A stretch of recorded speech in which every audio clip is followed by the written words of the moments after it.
He told me, "You'll never amount to anything." Now I'm his kid's favorite teacher. Funny how life works out sometimes, isn't it? That single sentence changed the trajectory of my entire existence, first crushing me into dust, then fueling the inferno that rebuilt me into something stronger, something vengeful, something patient. You know that feeling when someone drives a knife so deep into your soul that you can physically feel the air being sucked from your lungs? When someone you trusted, someone you respected, someone whose opinion actually mattered to you, just casually destroys you with a handful of words? Yeah, that's what Mr. Richard Brooks did to me 15 years ago, standing in his polished oak-paneled office, staring down at 17-year-old me like I was something he'd scraped off the bottom of his Italian leather shoes. I can still picture every detail of that moment. The way the late afternoon sun slanted through his half-closed blinds, casting prison bar shadows across his smug face. The overpowering smell of his pretentious sandalwood cologne mixing with the lemon polish on his desk. The way his Harvard diploma gleamed on the wall behind him, positioned so every student who entered would be reminded of his superiority. The exact timbre of his voice when he leaned forward, those cold gray eyes fixing on mine, and delivered the assessment that would haunt me for years. "You'll never amount to anything, Miranda. You simply don't have what it takes." My crime? Applying for the prestigious summer internship program at Westfield Academy, where I was on partial scholarship. The program that could have been my ticket out, my chance to prove myself. The program that Mr. Brooks, as head of the English department and internship coordinator, had complete control over. I remember how my mouth went dry, how my hands trembled in my lap. How the back of my neck burned hot while my fingertips went ice cold. How desperately I tried not to cry in front of him. I'd poured everything into that application, hours of work, all my hopes, all my dreams of escaping my reality. I'd grown up on the wrong side of town, raised by a single mom working 3 jobs, wearing secondhand clothes and carrying a secondhand confidence that never quite fit right. Getting into Westfield had been my first real victory, a chance to reinvent myself. I'd maintained a 4.0 GPA despite working nights at the local diner.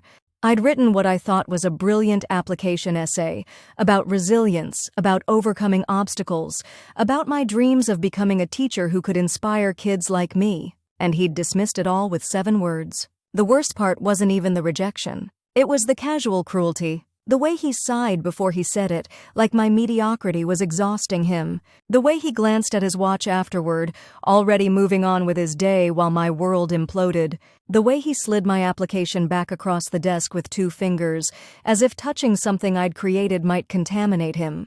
Don't mistake ambition for aptitude, Miranda. There's no shame in knowing your limitations. Not everyone is meant for greatness. I nodded mechanically, gathered my papers with numb fingers, thanked him for his time, because that's what good girls from the wrong side of town do when authority figures put them in their place. I walked out of his office with my back straight, made it halfway down the empty hallway before the tears came. Made it to the second-floor girls' bathroom before the silent tears turned to heaving sobs that echoed off the pristine tiles.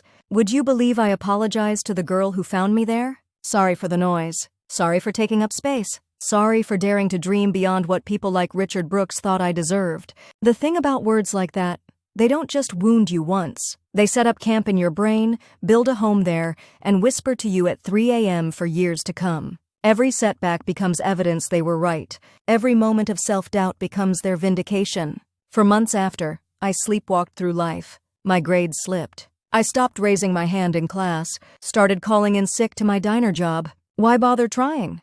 The golden gates of opportunity had been slammed in my face by the very gatekeeper who was supposed to help students like me, students who needed it most. My mom noticed, of course, found me one night just staring at the ceiling instead of studying for finals. "What happened to my fighter?" she asked me, sitting on the edge of my bed, her hands rough from years of cleaning other people's homes. I couldn't tell her. Couldn't admit I'd been stupid enough to believe I could transcend the life we had.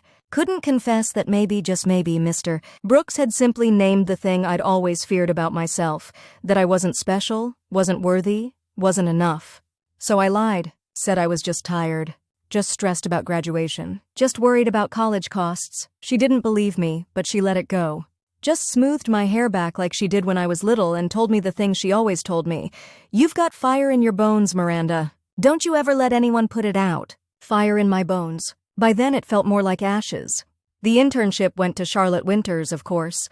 Blonde, beautiful Charlotte with her trust fund and her private tutors, and her father on the school board. Charlotte, who never had to work a day in her life. Charlotte, who once asked me if shopping at thrift stores was like an environmental choice. Charlotte, who probably never had to wonder if she was enough, because the world had been telling her she was more than enough since the day she was born. I watched her strut around school with that internship badge, talking about the meaningful connections she was making, the door-opening opportunity she'd been given. And with each passing day, something inside me began to shift. The hurt crystallized into something harder, something sharper. I graduated without fanfare. No special honors, no tearful farewells from teachers. Just another working-class kid shuffling through the system, destined for community college and a life of mediocrity, exactly as Mr. Brooks had predicted. Except there was that pilot light still burning somewhere deep inside me, that tiny flame my mother had always seen. And in the quiet darkness of my bedroom the night after graduation, as I listened to the sounds of our neighborhood, sirens in the distance, the bass thump of someone's car stereo, the occasional shout, I made myself a promise. I would prove him wrong. Not for validation, not even for revenge, not yet. But because I needed to know, for myself, whether he was right about me. So I did the only thing that made sense. I worked my ass off. Community college by day, diner by night, library until closing. Sleep for 4 hours, rinse, repeat. I saved every penny, applied for every scholarship, wrote essays until my fingers cramped. Transferred to state after 2 years with a perfect GPA. Worked as a teacher's aide to get experience, wrote a thesis that won the department award, applied to graduate programs with a hunger bordering on desperation, and when the acceptance letter came from Columbia University's Teachers College, full scholarship, I sat on the floor of our kitchen and wept for the second time since that day in Brooks' office. My mother found me there, crumpled acceptance letter clutched in my hand, and thought something terrible had happened. When I showed her, she dropped to her knees beside me and held me so tight I could feel both our hearts pounding. See? Fire in your bones, she whispered. The years that followed blur together in my memory. New York City, so far from our small Midwest town. Graduate seminars where professors actually listened to my ideas. Teaching practicums where I discovered I had a gift, not just for explaining concepts, but for reaching the kids who reminded me of myself. The ones doubting they belonged. The ones wondering if they were enough. I specialized in educational psychology with a focus on building resilience in disadvantaged students. Wrote my dissertation on the impact of teacher expectations on student performance. Graduated summa cum laude. I thought about Mr. Brooks occasionally during those years. Wondered if he ever regretted his words, if he ever thought about the students he'd discouraged instead of uplifted. Mostly, though, I was too busy building my own life to dwell on him. The wound had scarred over. Or so I thought. Until that email arrived in my inbox 6 years ago. Job listing, senior English teacher position, Westfield Academy. I stared at it for a long time, my coffee growing cold beside my laptop. My now husband glanced over my shoulder, asked why I looked like I'd seen a ghost. It's nothing, I told him. Just someone from my past. The smart thing would have been to delete it. I already had a good job at a public high school in the city. Was making a difference for kids who needed me. Had proven to myself what I needed to prove. But there was that ember inside me, never quite extinguished. That whisper of his voice on my darkest days. You'll never amount to anything. I applied for the job. The interview process was grueling. Multiple rounds, teaching demonstrations, meetings with the board. I sailed through each stage with the confidence of someone who had nothing to lose. This wasn't my dream anymore. I'd built new dreams, better ones. When the job offer came, I celebrated with a glass of expensive champagne, the kind Mr. Brooks probably drank regularly, the kind I'd never have been able to afford as a student there. I toasted to 17-year-old Miranda, to my mother's unwavering faith, and yes, to Richard fucking Brooks, who had no idea what was coming. Because by then I'd done my research. Learned that Brooks was now headmaster at Westfield. Learned that his twin children, a boy and girl I'd never met, were entering the 9th grade that fall. My future students. The pieces had aligned with such perfect cosmic poetry that I couldn't ignore the opportunity the universe was presenting me. This wasn't just about proving him wrong anymore. This was about justice. This was about making sure no student ever felt the way he made me feel. This was about revenge. I accepted the position with a smile on my face and ice in my veins. Spent the summer preparing, researching, planning. learning everything I could about Brooks' life now, about his precious children, about the school's politics and power dynamics. By the time I walked through the doors of Westfield Academy that August, 15 years after I'd graduated, I was a weapon primed to strike. No longer the insecure scholarship student with second-hand clothes and desperate dreams, but Dr. Miranda Torres, with published papers and teaching awards and a wardrobe that screamed success. And when I saw him at the faculty welcome reception, those same cold gray eyes widening in recognition, that same slight furrow between his brows as he tried to place me, I felt something like electricity crackling under my skin. Oh, he remembered me all right. Not immediately. Not fully.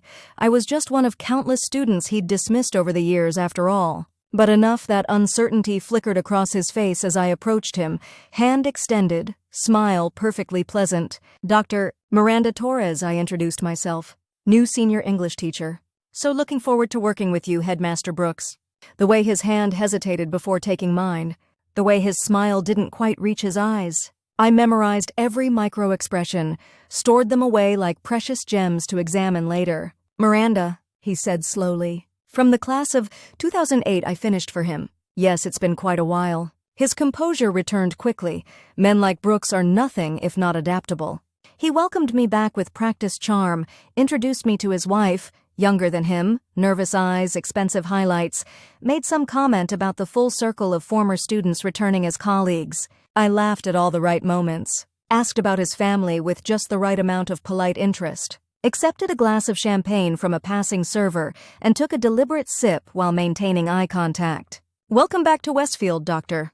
Torres," he said finally, already glancing around for someone more important to talk to. "I'm sure you'll be an adequate addition to our faculty." Adequate. Even now he couldn't resist the subtle cut, the casual diminishment. "I'm so much more than adequate, Headmaster Brooks," I replied, my voice honey-sweet with the confidence of someone who knew exactly what game they were playing. "In fact, I plan to be extraordinary." He raised an eyebrow, nodded vaguely, and excused himself to greet a board member who'd just arrived. As I watched him walk away, that familiar burn of humiliation tried to rise in my chest. But this time I embraced it, fed it, transformed it into fuel. Because now I was on the inside. Now I had access. Now I had his children in my classroom. Now I had everything I needed to make Richard Brooks regret the day he told me I'd never amount to anything. And I was just getting started. Teaching at Westfield was like stepping into an alternate universe, one where my past and present collided in ways that left me constantly disoriented. The hallways still smelled the same, a mixture of floor polish, expensive perfume, and privilege. The lockers were still that same shade of navy blue. Even the cafeteria still served those ridiculous little cucumber sandwiches on Fridays that cost more than my weekly grocery budget as a student. But now I had a nameplate on my classroom door, a faculty parking spot, a school email address ending in owestfield.edu instead of the Gmail account I'd used for all my high school assignments, and access to the Brooks twins, Ethan and Emma Brooks. Fraternal twins who couldn't have been more different from each other despite sharing the same DNA, the same upbringing, the same silver spoon lodged firmly in their mouths since birth. Ethan was his father's son, tall for 14, with the same steely gray eyes and that same dismissive tilt of the chin when addressing someone he considered beneath him. Already running for freshman class president. Already dressing like he was headed to a young Republicans meeting. Already practicing that politician's handshake that was just a little too firm, held just a little too long. Emma was unexpected, quieter, more observant. She slouched in her designer clothes like they were a uniform she was forced to wear, kept her dark hair falling over one eye, doodled elaborate, slightly disturbing artwork in the margins of her notes. Had this habit of biting her lower lip when she was thinking hard about something, leaving little teeth marks that she'd then trace with her fingertip when she thought no one was watching. My original plan had been simple: become their favorite teacher, earn their trust, then... Well, the details were fuzzy, but something about exposing Brooks as a fraud through his own children. Maybe they'd reveal some family secret. Maybe I'd subtly turn them against him.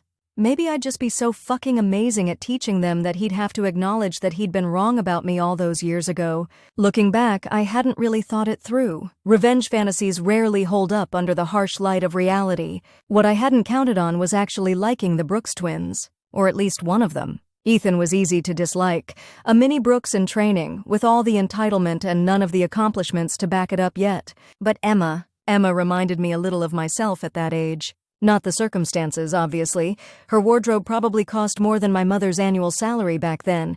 But that feeling of not quite fitting in despite desperately wanting to. That quiet watchfulness. That hunger for something more, something different. I noticed it the first week of classes.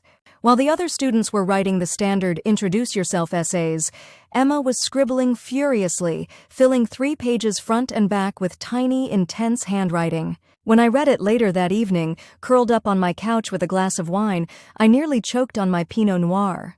She'd written about feeling trapped in a life that had been predetermined for her, about the weight of expectations, about walking through the world with a mask so firmly attached she sometimes forgot what her real face looked like underneath. Jesus Christ. The kid was 14 and writing like she was in the middle of an existential crisis. For a moment, I felt a pang of guilt about my plans. Using Brooks' golden boy son as a pawn in my revenge was one thing. But Emma? She was already fighting battles I recognized all too well. Then I remembered Brooks's voice. "You'll never amount to anything, Miranda." And the guilt evaporated like morning dew under a blowtorch. If anything, saving Emma from her father's toxic influence could be framed as an act of mercy. A 2-for-1 special, get my revenge and liberate a promising young mind from becoming another Brooks casualty. See how easy it is to justify your worst instincts when you're good with words? I gave Emma's essay an A+ and a comment that simply read, "I see you." That was it. Just those 3 words. The next day, she lingered after class, ostensibly to ask about the reading assignment, but as the last student filtered out, she blurted, "Did you mean it? What you wrote on my paper?" Her eyes, not gray like her father's, but a deep amber brown that reminded me of honey held up to sunlight, were wide and uncertain. She was twisting the strap of her designer backpack around her fingers so tightly that her knuckles had gone white. I remember weighing my response carefully. This wasn't just about my revenge anymore. This was about a kid reaching out. "Yes," I told her. "I meant it." Her exhale was audible, like she'd been holding her breath. "Nobody else does. See me, I mean." And just like that, I had my in. Not through manipulation or scheming, but through that most basic human connection. Recognition. I saw her and she knew it. Over the next few weeks, I built my classroom reputation carefully. I wasn't trying to be the cool teacher, that's amateur hour, and kids see right through it. Instead, I positioned myself as the challenging but fair teacher. The one who pushed students beyond their comfort zones but supported them every step of the way. The one who didn't accept "I don't know" as an answer, but would stay after school to help you figure it out. The one who called out privilege and lazy thinking but never humiliated anyone in the process. It was exhausting, frankly. Teaching is already a profession that demands everything you've got. Teaching with an ulterior motive? That's some next-level emotional gymnastics. But it worked. By October, my classroom was where students chose to eat lunch when it was raining outside, where they came for extra help even on assignments from other classes, where they felt safe enough to debate controversial topics without the conversation devolving into Instagram-worthy sound bites. Emma became a regular fixture during my planning periods. At first, she'd come with legitimate questions about assignments. Then it was recommendations for books outside the curriculum. Then it was just to talk, about poetry, about her frustrations with her classmates' shallowness, about her dreams of becoming a writer someday. Ethan took longer to crack. He viewed my class as a hoop to jump through, nothing more. But even he couldn't resist when I introduced a unit on debate and rhetoric. The kid lived for the sound of his own voice. When I praised his argumentative skills in front of the whole class after a particularly heated debate on economic policy, of all the things for 9th graders to get worked up about, something shifted. He started sitting up straighter in class, started putting actual effort into his assignments instead of the bare minimum his family name could coast on. By Thanksgiving break, I had what every teacher secretly desires and what my revenge plan specifically required: influence. But influence is a double-edged sword. The more these kids trusted me, the more I found myself genuinely invested in their education, their growth, their futures. The lines between my revenge fantasy and my actual job as their teacher began to blur in ways that kept me up at night. Was I helping Emma find her voice because it would eventually hurt Brooks to realize his daughter confided in me instead of him? Or was I doing it because every kid deserves an adult who believes in them? Was I challenging Ethan to think beyond his privilege because it would disrupt the Minnie Brooks his father was molding? Or because education is supposed to expand worldviews? I told myself it could be both. That my motives could be simultaneously pure and poisonous, that the ends would justify the means. Rationalization is a hell of a drug. Meanwhile, Brooks himself remained infuriatingly oblivious to my existence beyond the most perfunctory professional interactions. At faculty meetings, his gaze would slide past me like I was part of the furniture. When parent-teacher conferences came around, he sent his wife to discuss the twins' progress while he attended some fundraising dinner in the city. Melissa Brooks was nothing like I'd imagined the wife of Richard Brooks would be. She was quiet, almost timid, with a nervous habit of touching her pearls when she spoke. She listened intently as I praised both her children's different strengths, asked thoughtful questions about how to support their learning at home, and thanked me with what seemed like genuine gratitude for seeing them as individuals. "Richard is so focused on their futures," she confided as our conference was wrapping up. "Sometimes I worry he's missing their present."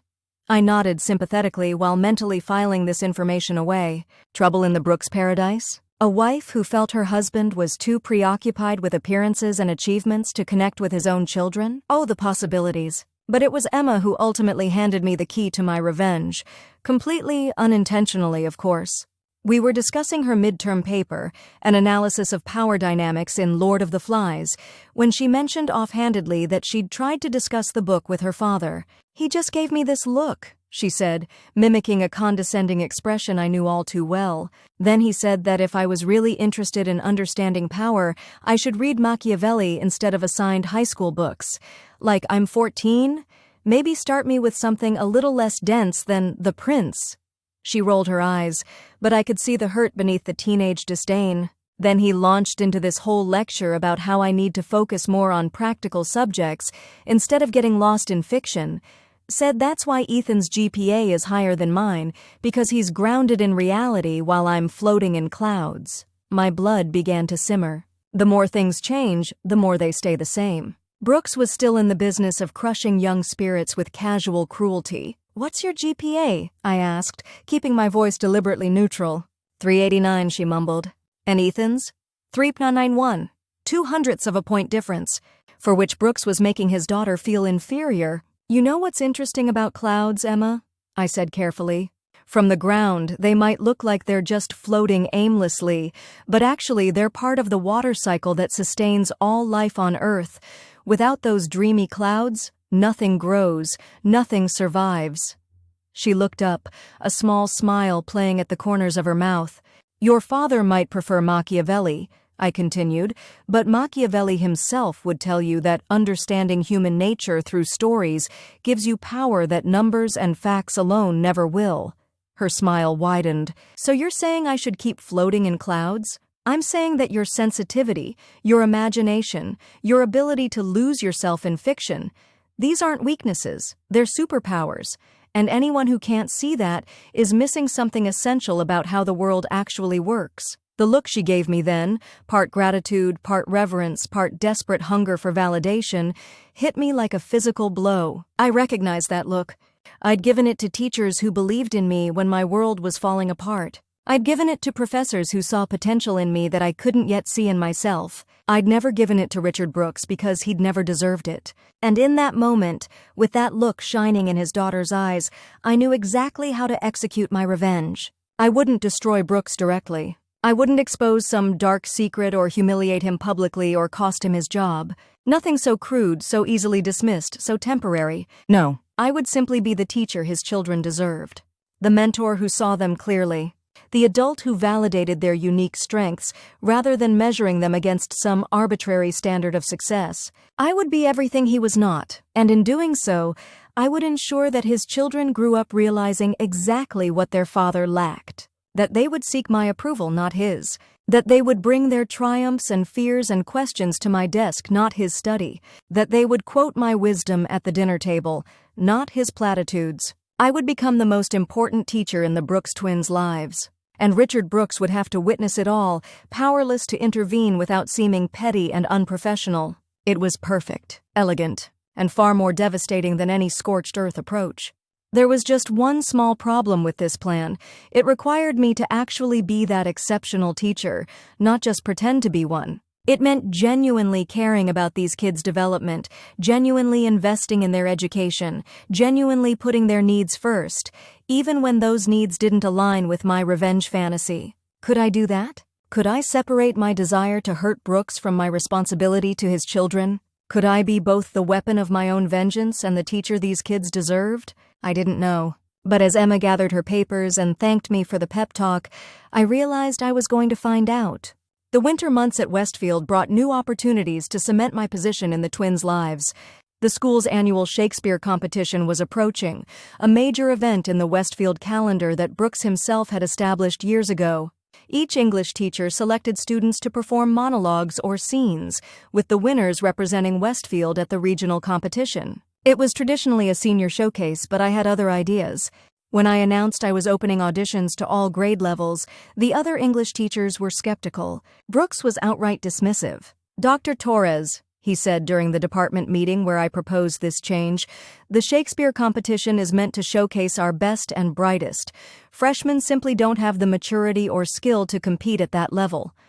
There it was again, that casual certainty when dismissing potential, that smugness that made my molars grind together. "With all due respect, Headmaster," I replied, making sure my smile reached my eyes, "I've seen remarkable talent in our younger students.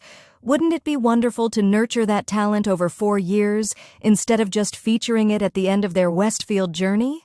I'd phrased it carefully, making it impossible for him to object without seeming like he was against nurturing student talent. Several board members were present at the meeting, and they nodded approvingly. Brooks' jaw tightened almost imperceptibly. "Very well, you may include freshmen in your auditions. Just don't be disappointed when they can't rise to the occasion." I smiled wider. "I'm never disappointed when students try, Headmaster, only when they're not given the chance to." He gave me a look that could have frozen mercury, but the matter was settled. My auditions would be open to all. What Brooks didn't know, what he couldn't have known, was that Emma had already confided in me about her secret passion for theater. About the plays she wrote in journals hidden under her mattress where her father wouldn't find them. About how she'd memorized Ophelia's mad scene from Hamlet just because she found the language beautiful, even though she didn't fully understand it yet. What he also couldn't have known was that I'd been working with both twins after school for weeks. With Emma on her delivery and emotional range, with Ethan on his presence and projection, I'd selected scenes that played to their natural strengths: Lady Macbeth's ambition monologue for Emma, Mark Antony's funeral speech for Ethan, and I'd made damn sure they were ready.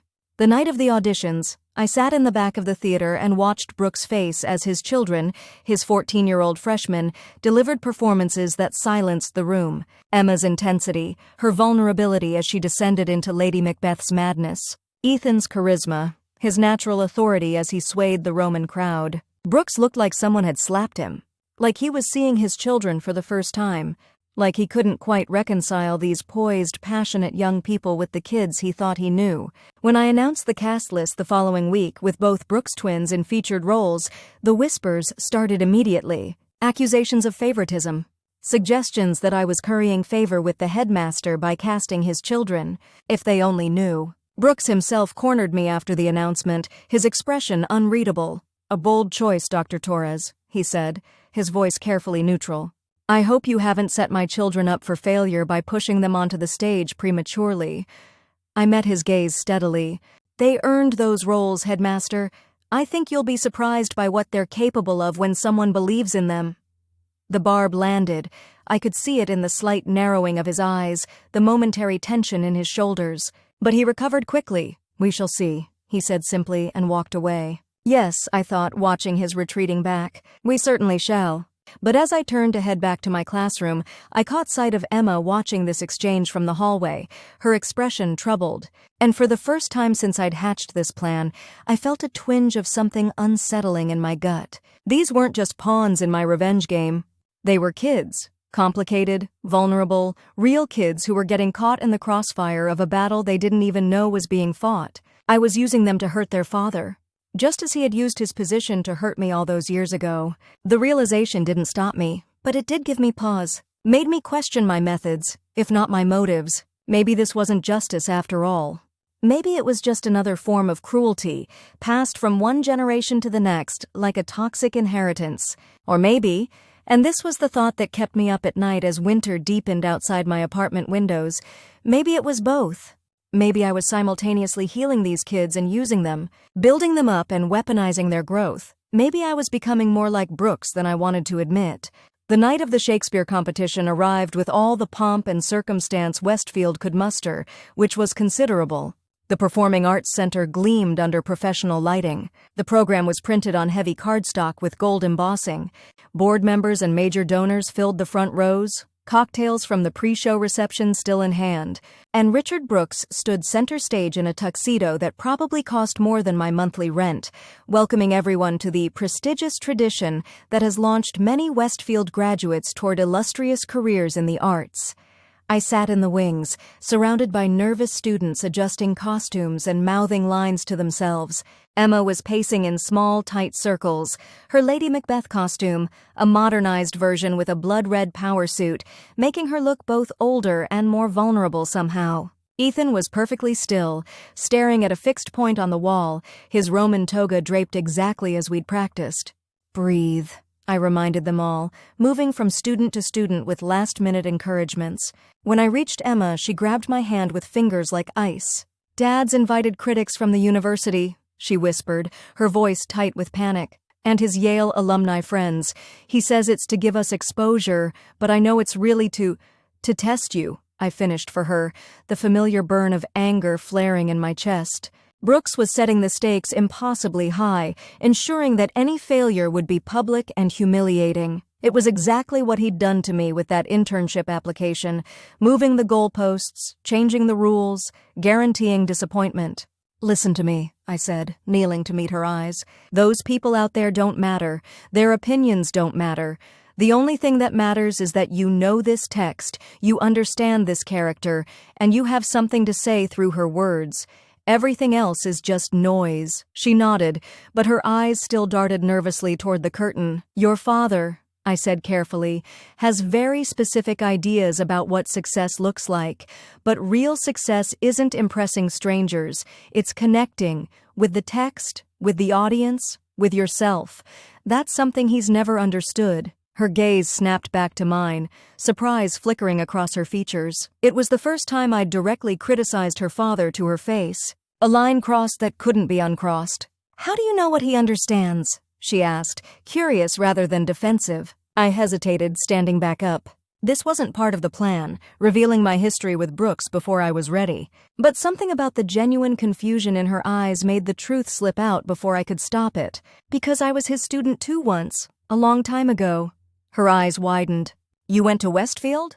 "On scholarship," I nodded. "Your father was my English teacher before he became headmaster. Was he good?" The question contained multitudes. Was he kind? Was he fair? Was he as impossible to please then as he is now? Before I could answer, the stage manager signaled that we were 5 minutes from curtain. Students began moving into their places for the opening number, a choreographed medley of Shakespeare's most famous lines that I'd arranged as a showcase for every student involved, not just the leads. "We'll talk after," I promised Emma, giving her shoulder a squeeze. "Right now, you have a Scottish throne to seize." As I took my seat in the audience, front row center as the supervising teacher, I could feel Brooks watching me from his special headmaster's box, evaluating, judging, waiting for my students, for his children, to fail and prove him right. "Not tonight, Richard," I thought, settling back as the lights dimmed. Not ever again. What followed was nothing short of miraculous. Every student, from the seniors I'd inherited to the freshmen I'd fought to include, performed like they'd been possessed by the spirits of the Globe Theater itself. The energy in the room was electric, each scene flowing into the next with a momentum that felt unstoppable. And the Brooks twins? They were transcendent. Ethan commanded the stage during Mark Antony's funeral oration, his voice resonating through the theater as he turned friends, Romans, countrymen from a simple greeting into a revolutionary call to arms. When he reached, "But Brutus says he was ambitious and Brutus is an honorable man," he infused the line with such subtle irony that I heard actual gasps from the audience. But it was Emma who brought the house down. Her Lady Macbeth was no simplistic power-hungry villain. She made her human, showing the cracks in her ambition, the cost of her ruthlessness, the madness born from guilt rather than inherent evil. By the time she reached the sleepwalking scene, the entire audience was leaning forward in their seats, collectively holding their breath. "Out, damned Spot! Out, I say!" she cried, her voice breaking in exactly the right places as she scrubbed at hands that would never be clean. When she whispered, "What's done cannot be undone," I felt a chill run up my spine that had nothing to do with the theater's air conditioning. The standing ovation lasted nearly 5 minutes. I watched from the wings as my students took bow after bow, their faces flushed with triumph. When Emma and Ethan stepped forward for their featured bows, the applause somehow intensified. I saw Brooks standing in his box, his expression a complex mixture of surprise, pride, and something that looked almost like fear. Good, I thought. He should be afraid. He should be very afraid of what these kids are capable of when someone actually believes in them. The reception afterward was a blur of congratulations and champagne flutes, sparkling cider for the students. University critics were cornering my kids for interviews. Board members were shaking my hand and calling the production revolutionary and a new direction for Westfield's arts program. Parents were actually crying as they thanked me for giving their children this opportunity. Through it all, I kept one eye on Brooks, watching as he worked the room with practiced charm, accepting congratulations as though the entire production had been his idea all along. Typical. Taking credit for success he'd tried to prevent, just as he'd probably taken credit for the achievements of countless students over the years while dismissing the struggles of others. Students like me. I was about to turn away when I saw something that made me freeze. Brooks was speaking with Emma and Ethan, his hands on their shoulders, his expression unusually earnest. Emma was looking up at him with a cautious hope I recognized all too well, the desperate desire for parental approval that never seems to fade, no matter how many times it's denied. And Brooks was nodding, smiling without that edge of condescension. Actually listening as Ethan excitedly recounted some moment from the performance, something twisted in my chest, an emotion I couldn't immediately identify. It felt like someone had reached inside and rearranged my organs without permission. It felt like falling when you'd been certain the ground was solid beneath your feet. It felt like loss. Because if Brooks could change, if he could learn to see his children clearly, to value them for who they actually were rather than who he wanted them to be, then what did that mean for my revenge? What did it mean for the narrative I'd constructed about who he was, about who I was in opposition to him? The moment passed quickly. Brooks checked his watch, made some final comment to the twins, and moved on to speak with a major donor. Emma's face fell slightly, that familiar mask of composure sliding back into place. Ethan's shoulders squared as he, too, shifted back into the role of perfect Westfield heir. Some things don't change after all, I thought, relief and disappointment warring in my chest. The twins made their way to me through the crowd, both practically vibrating with post-performance adrenaline. "Dr. Torres!" Emma exclaimed, uncharacteristically demonstrative as she bounced on the balls of her feet. Dad said he was impressed.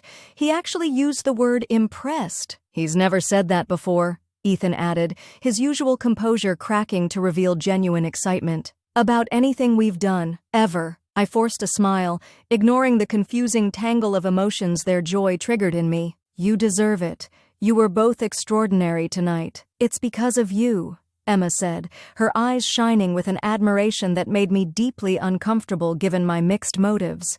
You believed we could do it. I just gave you the opportunity, I deflected. You did the real work. Dr. Torres, called a voice I'd been both dreading and anticipating all evening. A word, if you don't mind.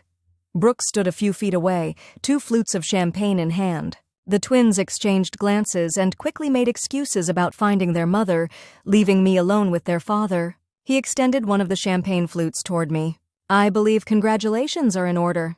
I accepted the glass cautiously, our fingers brushing momentarily in the exchange. Thank you, Headmaster. Richard, please, he said, a new warmth in his voice that immediately put me on high alert. We're celebrating after all. I took a small sip, watching him over the rim of my glass, waiting for the other shoe to drop. For the backhanded compliment, for the subtle reminder of his authority. Instead, he surprised me. You've done something remarkable with those students, Miranda, particularly with Emma and Ethan.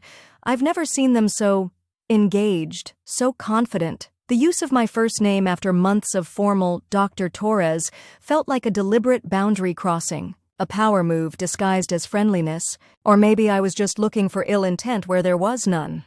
"They're extraordinary kids," I said carefully. "They just needed someone to see that." Something flashed in his eyes, a momentary hardening before his expression smoothed back into pleasant admiration. "Yes, well, I suppose sometimes it takes an outside perspective." We stood in awkward silence for a moment, sipping our champagne. The reception continued around us, students laughing, parents networking, donors writing checks. "You know," he said finally, "I've been trying to place you since the day you interviewed. Miranda Torres." The name was familiar, but class of 2008, I supplied, watching his face closely. "I applied for the Westmoreland internship my senior year. You were the faculty advisor." His brow furrowed slightly as he searched his memory. "Ah yes, now I remember." "No you don't," I thought, the familiar anger bubbling up. "You don't remember crushing my dreams. You don't remember dismissing my potential. You don't remember that day at all because it meant nothing to you while it changed everything for me." "I didn't get it," I continued, my voice carefully neutral. "Charlotte Winters did." "Charlotte," he nodded, recognition dawning. "Yes, she went on to Harvard," I finished for him, "and then dropped out to run her father's foundation." "I know. I looked her up." His eyes narrowed slightly at the interruption. "You seem to have done quite well for yourself regardless. Columbia, wasn't it?" So he had read my CV, had probably Googled me after I was hired. "Yes, on full scholarship." "Impressive," he said, and I searched his face for any sign of irony, any hint that he remembered telling me I'd never amount to anything. There was none.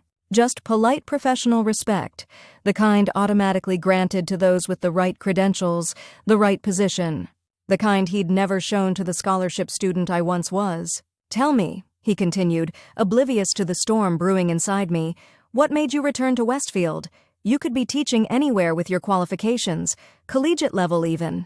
The perfect opening, handed to me on a silver platter. The moment to reveal my true purpose, to throw his words back in his face, to watch realization and then shame wash over his features. But something stopped me. Perhaps it was tactical. Revealing my hand too soon would end the game before I'd truly won it. Perhaps it was the twins, whose futures at Westfield could be complicated if I created open hostility with their father. Or perhaps it was the simple truth that revenge conceived in the darkness of one's apartment, fueled by years of festering resentment, feels different when faced with the actual human being who caused that pain.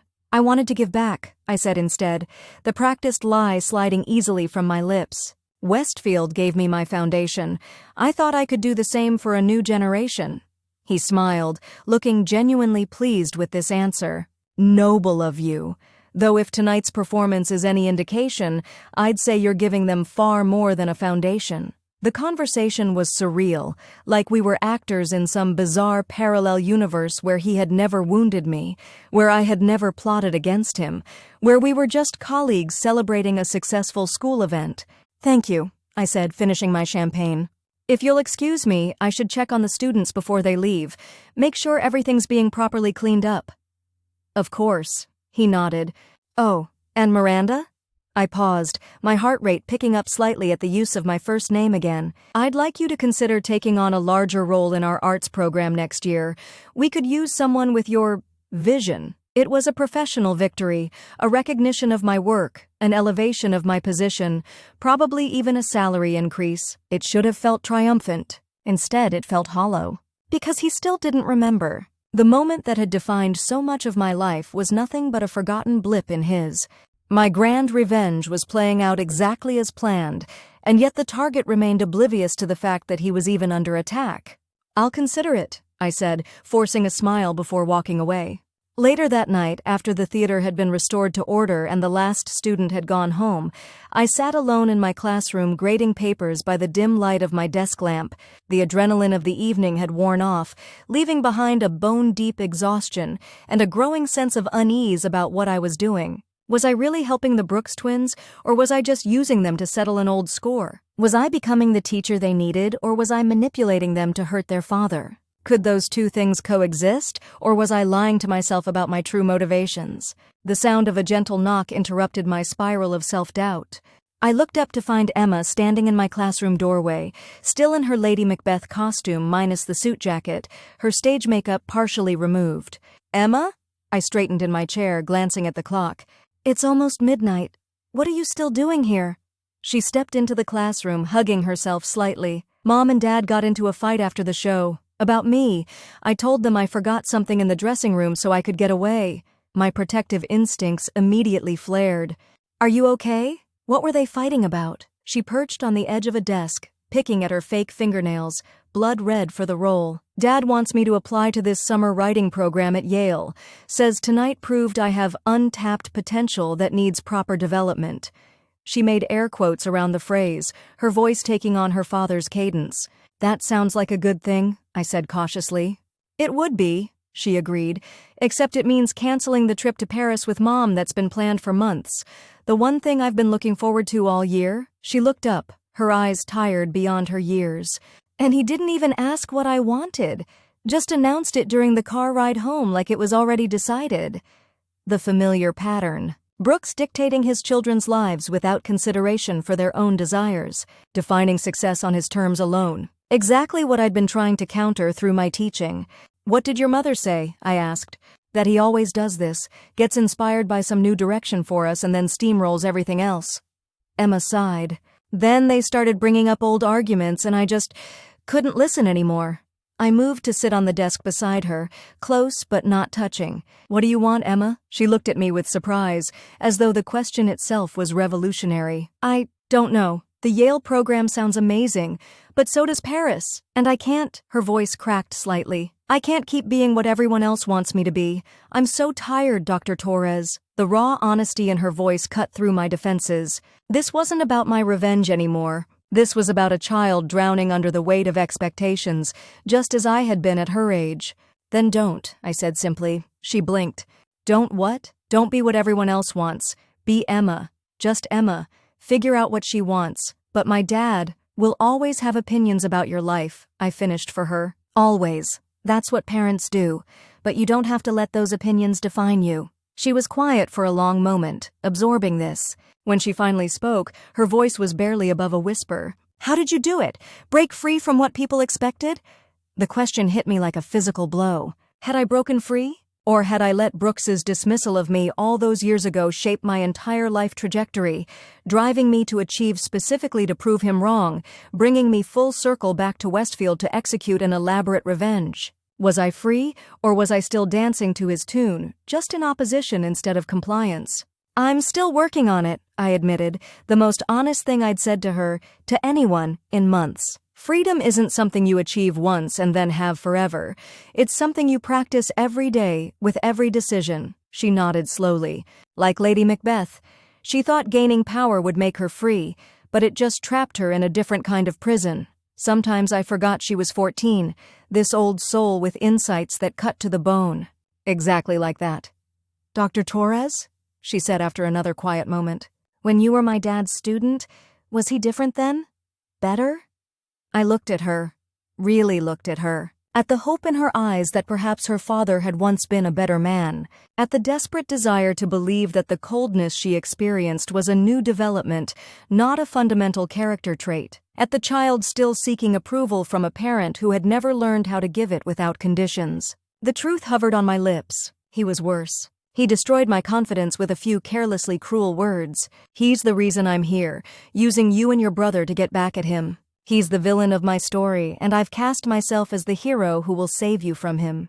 But the truth, I realized in that moment, wasn't what Emma needed. It wasn't what I needed either. He was younger, I said carefully.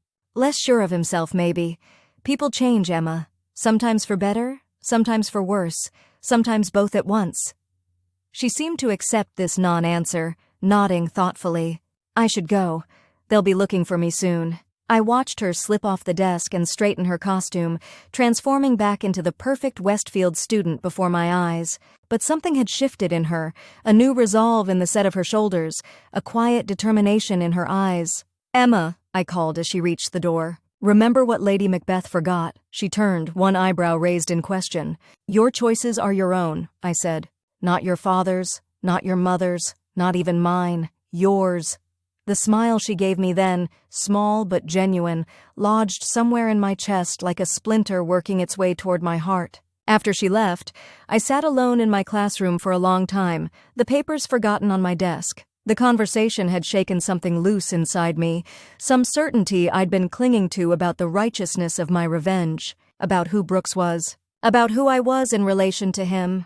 The truth was messier than the story I'd been telling myself. Brooks wasn't just the villain who had crushed my dreams. He was also a father trying, however imperfectly, to secure his children's futures. I wasn't just the heroic teacher saving his kids from his toxic influence.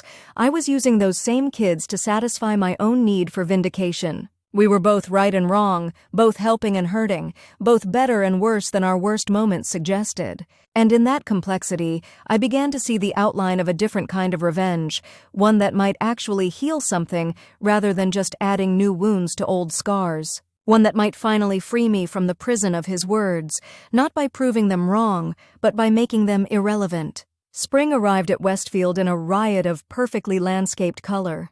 The grounds crew had clearly been instructed to create an Instagram-worthy backdrop for the annual Spring Gala, the school's most important fundraising event of the year. Wealthy alumni would be flying in from around the world. Board members would be competing to outdo each other's donations. And Richard Brooks would be center stage, taking credit for another successful year under his leadership.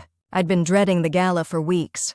Not just because it meant squeezing into a formal gown and making small talk with people who casually dropped seven-figure donations like I might mention buying a coffee, but because Brooks had personally requested that I give a speech about the Renaissance in Westfield's arts program that had occurred under my guidance. Under normal circumstances, this would be a professional triumph, public recognition of my work, a platform to advocate for arts education, maybe even a stepping stone to the department chair position that was opening up next year. But nothing about my circumstances at Westfield was normal. The speech felt like a trap, though I couldn't quite figure out how. Or maybe I was just paranoid after months of living this double life, dedicated teacher by day, revenge architect by night.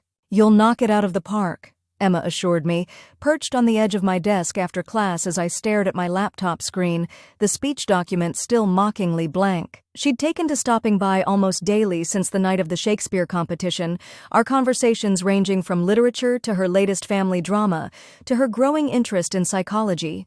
"Your dad suggested I highlight how the arts program supports Westfield's overall academic excellence," I said, trying to keep the bitterness out of my voice. "Make sure potential donors understand that theater and creative writing aren't just fun electives, but essential components of a well-rounded education that produces future leaders."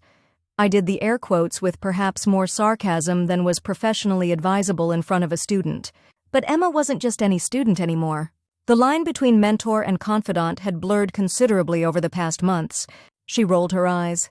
"Classic Dad. Everything has to be justified in terms of future success. Heaven forbid something exist just because it brings joy or meaning." "Speaking of your dad," I said carefully, "how are things at home, after the whole Yale program versus Paris debate?" Emma's face clouded briefly. Tense.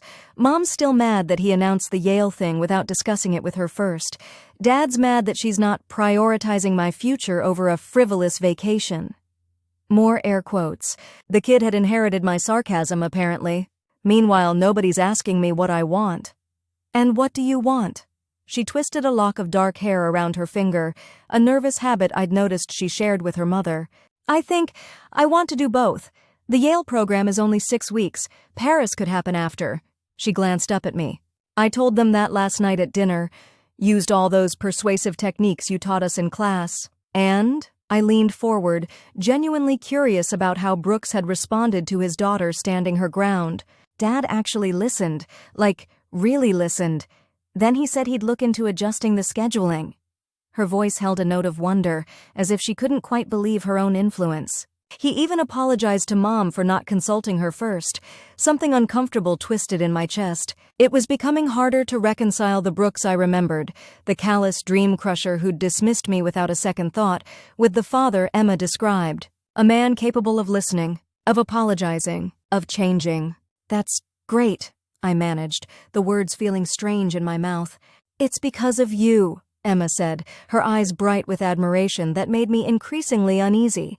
The things you've been teaching me about finding my voice, about not just accepting what people tell me I should be. The irony wasn't lost on me. I'd set out to use Emma to hurt Brooks, and instead I'd accidentally helped her develop the confidence to build a healthier relationship with him. My revenge was backfiring in the most unexpected way possible. I'm just doing my job, I said, the familiar guilt settling heavy in my stomach. Emma shook her head. It's more than that. You see me, the real me, not just the version of me that fits into someone else's plan. The words hit too close to home, echoing everything I'd needed to hear at her age, everything Brooks had failed to provide. I'd stepped into that gap deliberately, strategically. But somewhere along the way, my calculated moves had transformed into genuine care, and that made everything so much more complicated. I should finish this speech, I said, deflecting from emotions I wasn't ready to examine too closely. Big audience to impress. Emma hopped off my desk with the easy grace of adolescence. Just be yourself. That's what you always tell us, right? Be myself. The advice sounded hollow even as I nodded agreement. Who was I really after all these months of playing a role?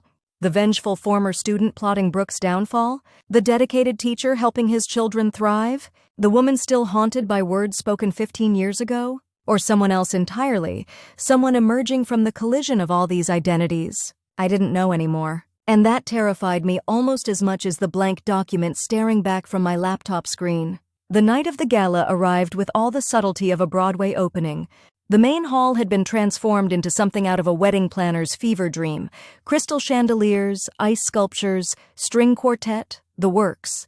Staff and faculty were expected to mingle with donors, highlighting student achievements and painting rosy pictures of Westfield's trajectory under Brooks' leadership. I'd gone all out for the occasion, splurging on a midnight blue gown that cost more than my first month's rent after college, getting my hair professionally styled, even applying makeup beyond my usual mascara and lip balm routine. If I was going to stand on stage in front of the entire Westfield community, I wanted to look the part of the successful professor I'd become, not the insecure scholarship student Brooks remembered, or, more accurately, didn't remember. Dr. Torres, you look stunning. Melissa Brooks approached as I was nervously sipping champagne near one of the elaborately decorated food stations. She wore a classic black gown that probably cost more than my car, her blonde hair swept into an elegant updo that made her look younger than at our previous meetings. Thank you, Mrs. Brooks. You look lovely as well. I meant it. There was something almost ethereal about her tonight, a lightness I hadn't seen before. Please, call me Melissa. She smiled warmly. After all you've done for Emma and Ethan this year, I feel like we should be on a first-name basis. I returned her smile reflexively while my brain scrambled to process this friendly overture. Was this a trap? Had Brooks sent his wife to soften me up before some public humiliation? Or was she genuinely grateful for my work with her children? The twins speak so highly of you, she continued, seemingly oblivious to my internal panic. Emma especially. I haven't seen her this excited about school in years. She's an extraordinary young woman, I said, meaning every word. Creative, insightful, resilient. You should be very proud. I am. Something flickered across Melissa's face, a momentary shadow I couldn't quite interpret. Though I can't take much credit for the person she's becoming. That's all her, and teachers like you who see her potential. Before I could respond, Brooks himself appeared at his wife's elbow, resplendent in a tuxedo that probably cost more than all my student loan payments combined.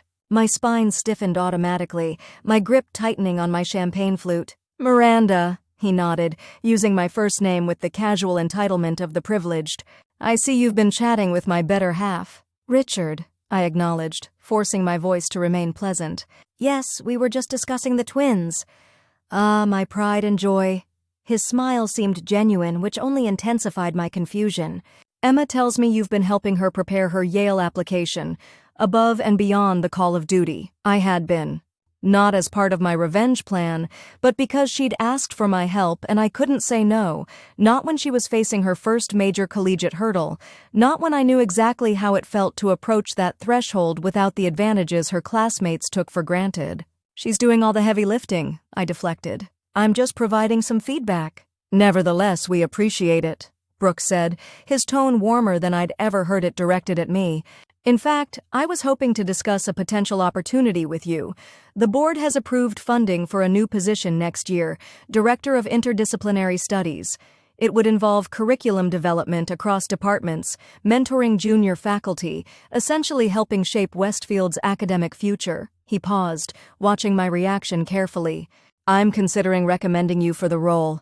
I nearly choked on my champagne. A senior administrative position? One that Brooks himself would be recommending me for? It made no sense. Unless he knew. Unless this was some elaborate counterattack, elevating me to a position where I'd have too much to lose if my original motives for returning to Westfield were ever exposed. Or unless I had genuinely impressed him with my work this year, and this was simply professional recognition. Or unless the twins had advocated for me behind the scenes, and this was his way of keeping them happy. I couldn't tell which scenario was most likely. My paranoia had reached such levels that even straightforward professional advancement now seemed like a potential trap.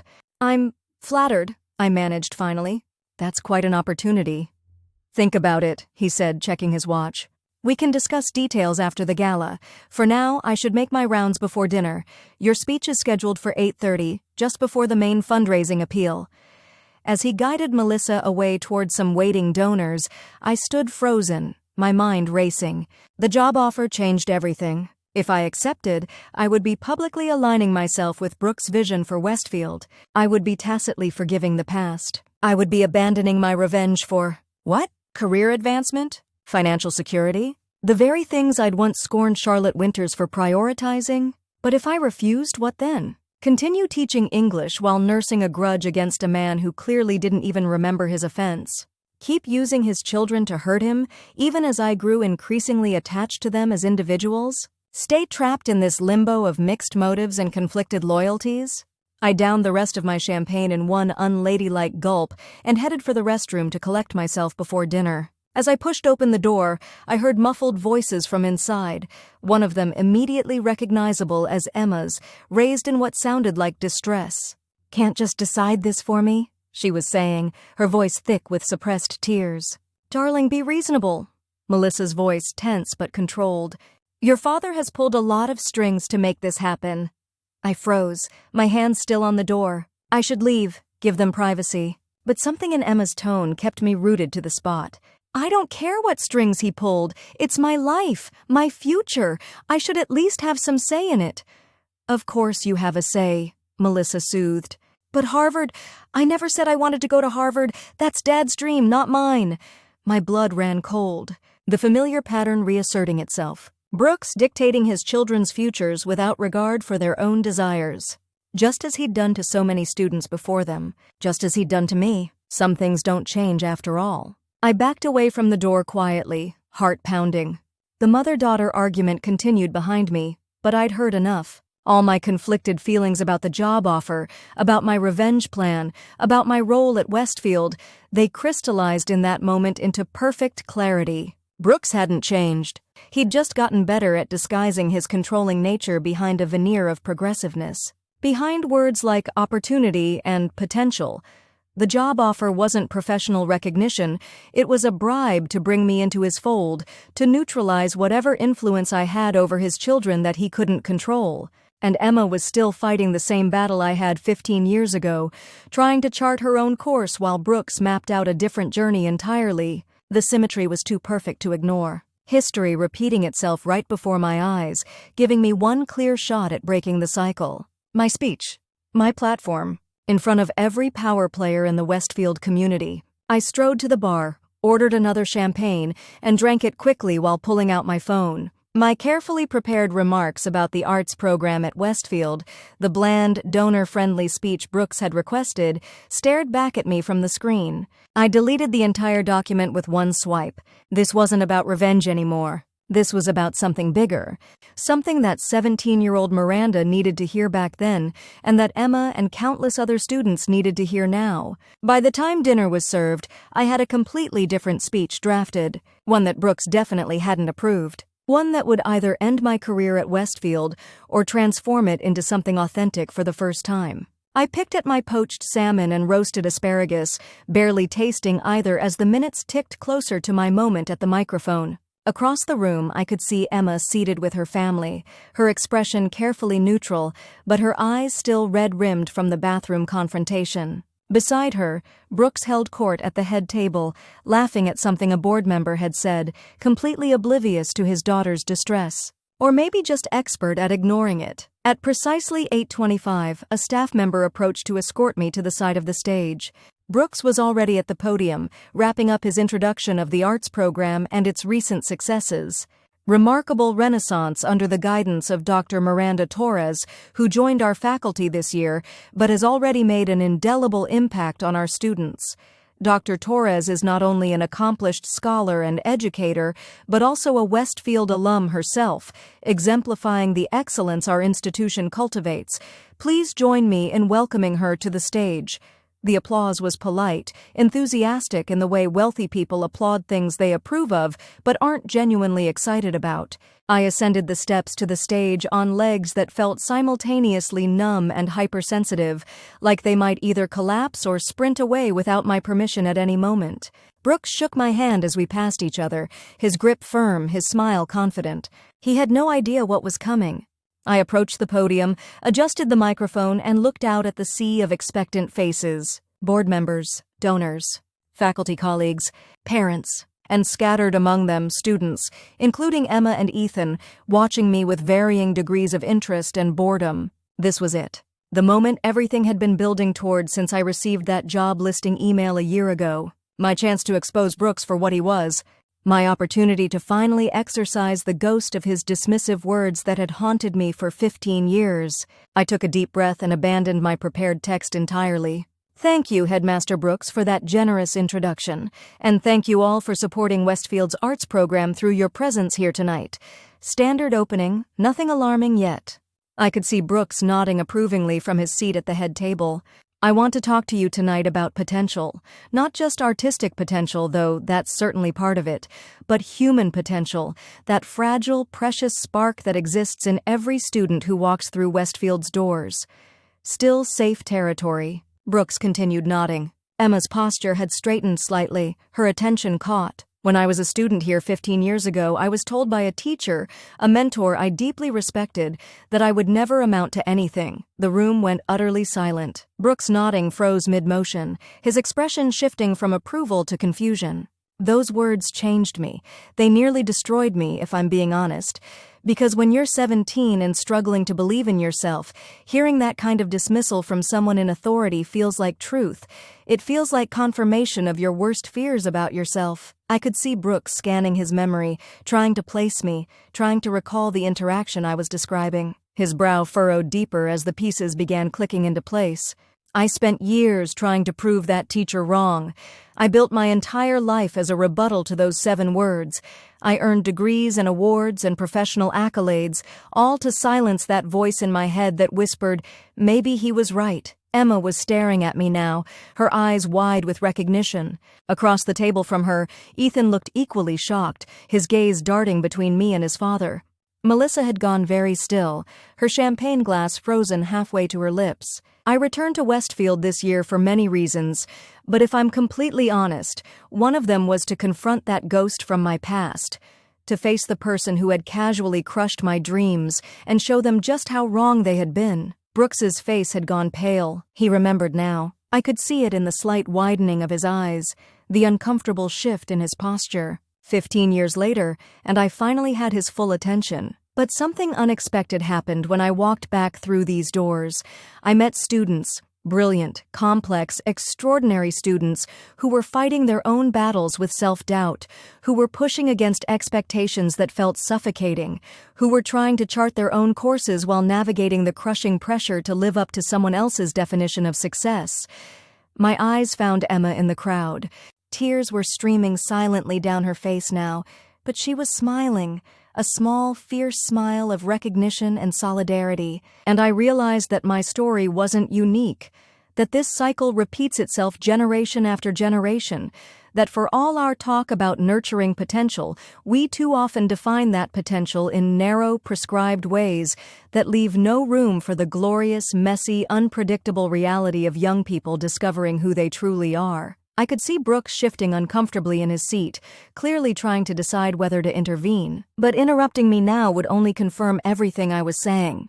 He was trapped by social convention, forced to listen as I dismantled the very foundation of his educational philosophy. The arts program at Westfield isn't successful because it produces students who win competitions or get into Ivy League schools or go on to prestigious careers, though it does all those things. It's successful because it creates space for students to fail gloriously, to experiment boldly, to discover versions of themselves they never knew existed, because it values process over product, growth over achievement, authenticity over conformity. I paused, scanning the room. Instead of the shocked disapproval I had expected, I saw recognition. Parents nodding, faculty colleagues with subtle smiles, even some board members looking thoughtful rather than outraged. If you take one thing away from my remarks tonight, let it be this. The greatest gift we can give our students isn't a roadmap to success as we've defined it. It's the unshakable belief that they have the capacity to define success for themselves, to chart their own courses, to become people we could never have imagined because our imaginations are limited by our own experiences, while theirs are boundless. I looked directly at Brooks now, our eyes locking across the room in a moment of perfect, devastating clarity. 15 years ago, I was told I would never amount to anything. Today, I know that the only person who gets to define what I amount to is me, and the most meaningful thing I've accomplished isn't my degrees or my publications or even this job. It's helping my students understand that same truth about themselves, that they are not limited by anyone else's perception of their potential, not their parents, not their teachers, not even mine. The silence in the room was absolute. I could hear my own heartbeat thundering in my ears as I delivered the final lines. No longer for Brooks, but for Emma, for 17-year-old Miranda, for every student who had ever doubted their worth because someone in authority failed to see their unique brightness. To the students in this room, and especially to those fighting to be seen for who you truly are rather than who others want you to be, know this: you are enough, exactly as you are. Your worth is not measured by grades or college acceptances or career achievements. It is inherent, immutable, and entirely yours, and anyone who tells you otherwise is revealing their own limitations, not yours. I stepped back from the podium, trembling slightly but standing tall. Thank you for supporting the arts at Westfield, and thank you for listening. For one terrible moment, the silence persisted, and I thought I'd miscalculated catastrophically. Then, from somewhere near the back of the room, a single person began to clap. Then another, and another, until the entire hall erupted in thunderous applause that seemed to shake the crystal chandeliers overhead. As I made my way down the steps, I caught a glimpse of Emma, now standing and applauding wildly, tears still streaming down her face. Beside her, Ethan was also standing, his expression a complex mixture of shock and what looked almost like respect. Even Melissa was applauding, though more reservedly, her eyes darting nervously toward her husband. Brooks himself remained seated, his face a mask of controlled fury beneath a thin veneer of professional composure. His hands were folded tightly on the table before him, knuckles white with tension. Our eyes met briefly as I passed the head table, and in that moment I saw something I'd never expected. Recognition. Not just of who I was or what I'd done, but of the truth in my words. He remembered me now. Remembered exactly what he'd said all those years ago, and finally understood the impact those carelessly cruel words had had. For 15 years, I'd dreamed of this moment, of forcing Brooks to confront the consequences of his dismissal, of making him acknowledge how wrong he'd been about me. I'd imagined it would feel triumphant, vindicating, like finally lancing a festering wound. Instead, as I moved through the crowd accepting congratulations and handshakes from strangers, I felt hollow, empty of the anger that had propelled me for so long. Because in exposing Brooks, I'd also exposed myself, the depth of my hurt, the pettiness of my revenge, the ways I'd allowed his opinion to shape my life even as I rebelled against it. I'd won by any objective measure, but victory tasted nothing like I'd imagined. As I reached the exit, needing air and space to process what I'd just done, I felt a hand on my arm. I turned to find Emma standing there, her mascara smudged from crying, her eyes blazing with something that looked like hope.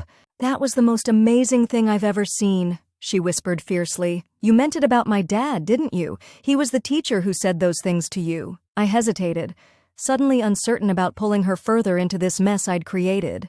But she deserved the truth, or at least part of it. "Yes," I admitted. "A long time ago." She nodded, as if confirming something she'd already suspected. "Thank you for saying all that. Not just the stuff about him, but the other part. About defining success for ourselves. About being enough." Her voice cracked on the last word, revealing just how deeply those assurances had resonated. Before I could respond, another voice cut through the ambient noise of the gala. "Emma," Brooks stood a few feet away, his expression unreadable. "Your mother is looking for you." Emma stiffened but didn't turn around. "I'll be there in a minute, Dad. Now please." His voice was tight with controlled emotion. She squeezed my arm once before walking away, her back straight, her steps deliberate. As she passed her father, she paused briefly to look up at him, not with defiance or anger, but with a kind of sad clarity, as if seeing him clearly for the first time. Then she was gone, swallowed by the crowd, leaving me alone with the man I'd just publicly humiliated in front of everyone who mattered in his world. Brooks approached slowly, stopping just close enough that we could speak without being overheard, but far enough away to maintain a bubble of frigid formality between us. "That was quite a performance, Dr. Torres." His voice was low, controlled, but vibrating with suppressed rage. "Not at all the speech we discussed." I met his gaze steadily. "No, it wasn't. I suppose you think you've won some grand victory tonight, exposed me as the villain in your personal narrative. This isn't about winning or losing, Richard." Using his first name felt strange on my tongue, but right for this moment. We were beyond professional titles now. "It's about breaking a cycle." His laugh was short, bitter. "A cycle. How poetic. And I suppose you don't see the irony in claiming to champion students' freedom while simultaneously turning my children against me?" The accusation hit harder than I'd expected. Because there was truth in it, I had deliberately cultivated relationships with the twins partly to hurt him. Had I really been any better than Brooks, using students as pawns in my own agenda? "I never spoke against you to your children," I said, which was technically true if not the whole truth. "I simply gave them what all students need, someone who sees them for who they are, not for who someone else wants them to be." His jaw tightened. How noble! And the fact that it was my children specifically, that was just coincidence, I suppose. I could have lied, could have maintained the moral high ground I'd claimed in my speech. But something in me was tired of the deception, the double life, the righteousness that wasn't quite as pure as I pretended. "No," I admitted quietly. "It wasn't coincidence." He nodded, as if my honesty confirmed something he'd already known. "I thought not. Well, Dr. Torres, I hope your vendetta has provided whatever closure you were seeking. Your resignation will, of course, be expected on my desk by morning." It was exactly what I'd been braced for, the professional consequence of my public stand, the price of my revenge. And yet, hearing it spoken aloud sent a shiver of real fear through me. I loved teaching at Westfield despite everything. Loved my students. Loved the person I was becoming in that classroom, separate from my revenge plot. "And if I don't resign?" I challenged, more bravado than actual defiance. Brooks smiled thinly. "Then the board will need to be informed about your questionable motivations for seeking employment here, your deliberate targeting of my family, your manipulation of minor students to satisfy a personal grudge." My stomach dropped. Put that way, my actions sounded not just unprofessional but potentially illegal. Career-ending beyond just Westfield. "You would go that far?" I asked, genuinely surprised at the threat. "Use your position to blacklist me professionally?" Something flickered in his eyes then, a recognition of the pattern he was repeating, perhaps, or maybe just calculation about the potential blowback if he followed through. "I protect what's mine," he said finally. "My school, my reputation, my family." "Your family," I repeated slowly. "Like Emma, who was crying in the bathroom earlier because you're forcing her toward Harvard when she has other dreams. Like Ethan, who works so hard for your approval that he's developing an ulcer at 14. That family?" Brooks flinched visibly, the first genuine crack I'd seen in his polished veneer. "You know nothing about my family." "I know what they tell me," I countered. "What they can't tell you because you're too busy mapping out their futures to listen to what they actually want in the present." We stood in tense silence for a moment, the gala continuing around us, glasses clinking, laughter bubbling, money changing hands as the fundraising portion hit full swing. Two people locked in a private war amid a public celebration. 1 year, Brooks said finally, his voice tight. You may finish out your contract, but the job offer is rescinded, obviously, and you will maintain absolute professionalism for the remainder of your time here. No more speeches, no more using my children to work through your personal issues. It was more than I'd expected, a reprieve rather than immediate termination. But his framing of it made something in me snap. You still don't get it, do you? I said, my voice low but intense. This isn't about my personal issues. This is about you repeating the same pattern with your own children that you've enacted with students for decades, dismissing dreams that don't align with your narrow vision of success, crushing potential that doesn't fit your preconceived mold. His eyes narrowed. I have helped hundreds of students achieve, yes, those who already fit your template for success, I interrupted. But what about the rest? The ones with different dreams, different strengths? The ones like me, who you discarded with 7 carelessly cruel words. For the first time, something like doubt crept into his expression. I don't recall, "You'll never amount to anything, Miranda," I quoted, the words still acid on my tongue 15 years later. You simply don't have what it takes. He had the grace to look uncomfortable at least. If I said that, it was, don't. I cut him off again. Don't justify it. Don't minimize it. Just recognize that you're doing the same thing to your children now, and ask yourself if that's really the legacy you want to leave, as an educator, as a father, as a human being. Before he could respond, I turned and walked away, pushing through the crowd toward the exit. I'd said what I needed to say, on stage and in our private confrontation afterward. I'd exposed Brooks publicly, forced him to remember his casual cruelty, challenged him to confront his pattern with his own children.